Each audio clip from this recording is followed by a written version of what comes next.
One. Yo to the Jonas.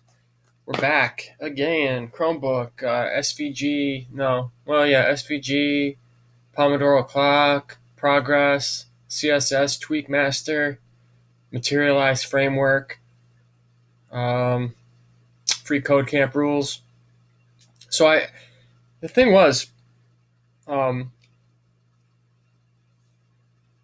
I just came back to this today after I built this Progress thing.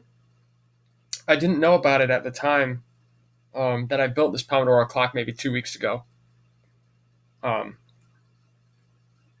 And what's crazy was I had forgotten like a lot of the code, and now I see why you put those notes in the code. So I hadn't put as many in as I should have, um, but I added some more now, and I had to kind of get my head wrapped around the code I had wrote just 2 weeks ago. I totally was like, oh my god, this is complicated. What did I do here? How did I do this? So, and I was able to tweak my code once I got my head wrapped around what was going on. But I see these notes are key. Um, those notes saved me here in a couple spots because it would have taken me a lot longer to figure out what I had done. Because the code, you get so focused on one thing and it's so narrow in focus, and you're doing so much coding that you're not going to remember every little piece of code that you write. Um, that's where those notes come in, and I can see that readability and all that. I see why they preach that for style, because it really helps. And I'm still working on that, but I'm doing notes now in all my code. Um, I'm even doing notes in the HTML too in certain cases, which I didn't before. I didn't do any notes of any kind at first. I was like, who needs that? I got this, but no, I don't got this. And you'll see coming up here, I put a little animation in, so it goes with the clock when it shrinks, so it's not just sitting there. And yeah, that's what I did there. And I thought maybe um, I would do a little bit of the Pomodoro Clock JavaScript because it is kind of crazy.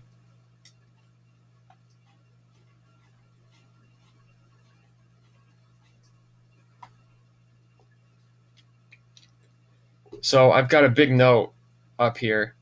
These I've got the modals closed off. I've got a big note to myself about jQuery and versus JavaScript syntax. Because in a couple of cases I used the long syntax, regular JavaScript, and in most cases I used, and I did a style where I defined all these globally. Um, these were, I broke it down, and I had labeled these the work variables, the break variables. See, these are the displays. This is for the second. This is for the minute. That goes in my timer. This is a behind the scenes the actual timer. Um, this is the slider, the function of the slider. This is the initial display on top of the big pane. Um, click break time. This is when you click on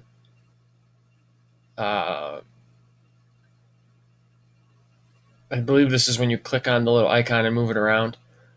And then I did some jQuery variables to cut down on my queries, the buttons, the pause, the reset.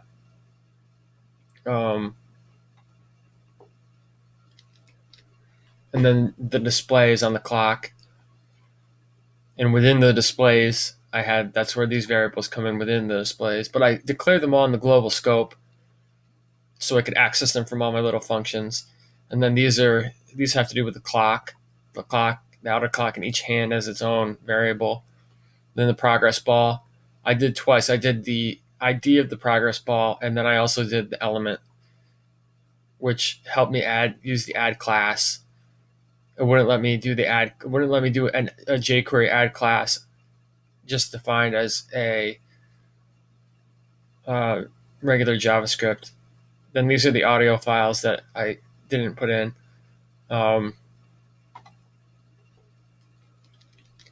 This is the switch time function.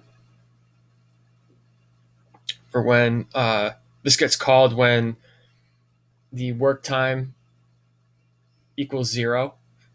It automatically calls switch time, and switch times calls the set interval, which is the key to this whole project.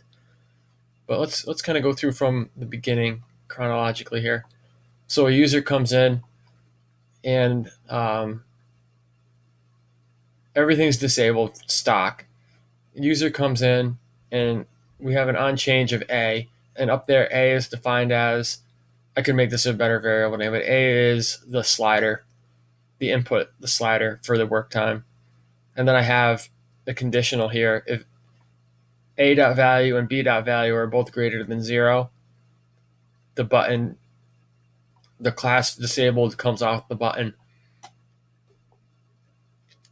And that's how the disabled that's how it works within Materialize.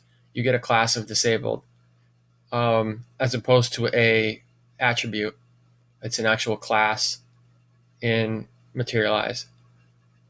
And then the work time, which I initialized up there as nothing, as undefined, I define as A.value times 60. I break everything into seconds. It's just easier for me to deal with that way. And then I set the initial display equal to the value.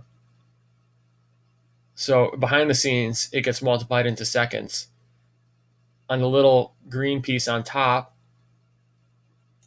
which is this piece right here,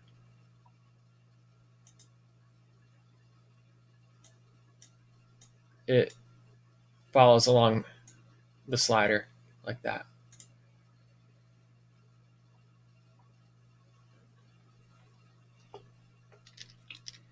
And then I had it defined originally with jQuery using, instead of A, I had used a jQuery style $, set work time. And I used this .val instead of A.value, but this was getting too crazy with the parentheses. So I just switched over to a regular JavaScript variable for simplicity. In this case, the jQuery variable was, I had to set that greater than 0 and this greater than 0, and it just was a little much. So I just switched for simplicity. And then this is where we switch the style on the progress ball. All this is happening just on the initial move of the slider. And the only thing that's conditioned on both is that this all happens with the slider. And I set the max of the progress ball to the work time. That way I can pair it up with the set interval function, and they both go down with the same set interval function, which simplifies everything. So this basically just gets everything set up. And then the big display, which is the clock display, gets set to the value, which I could put A.value in there just as easily as I put that. It doesn't matter. Plus the text. Then it's got an event listener for click on the start button, which was only activated once both sliders had a value. And that clears the interval just in case. I don't think I need this, but it clears it just to make sure there's no intervals running. And the start button activates the animation on all three hands.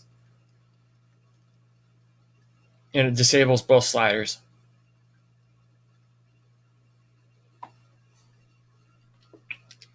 Disables the start button. And it enables, by removing the disabled class, it enables reset and pause. Click work time. Click work time is the name of the set interval function, which I predefined so I could call. The set interval function will start now with a function of timer, and set interval works like this: function, comma. I could also define this as an anonymous function within here and put 1000 at the end, but I just did it like this. It's clearer, I feel, to read. Your set interval, instead of having 1000 way down below some function, it's right here